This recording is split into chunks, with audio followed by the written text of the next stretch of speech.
Inaasahang panglalaki ang kita ng ating mga kababayang magsasaka sa lalawigan ng Cotabato.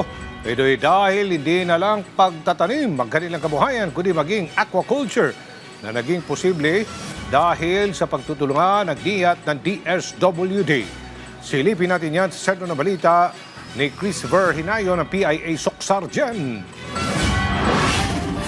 Sa pangunguna ng National Irrigation Administration, katuwang ang Department of Social Welfare and Development ay matagumpay na naisagawa ng Abante Amion SLP Association ang kauna-unahang Aquaculture Harvest Festival sa Barangay Tambak sa bayan ng Tulunan, Cotabato.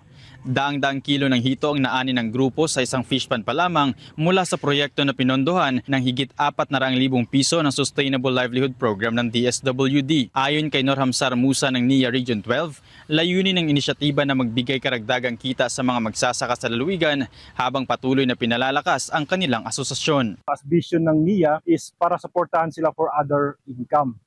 Although pakunti-kunti pa lang na amount na dagdag sa kanilang income, but this is something na gusto natin i-empower sila na maging self-reliant. Nagpaabot naman ng pasasalamat si Roberto Avance, miyembro ng Abante Amion SLP Association dahil sa tulong na ipinagkaloob ng pamahalaan. Malaki ang may tulong siyempre, kasi lahat kami dito members ng Amion Abante SLP ay mga magsasaka. So may kita kami sa rice farming, may kita din kami sa aquatic farming. Sa mga susunod na buwan ay aanihin na rin ng asosasyon ang mga natitira pang hito at tilapia sa kanilang palaisdaan.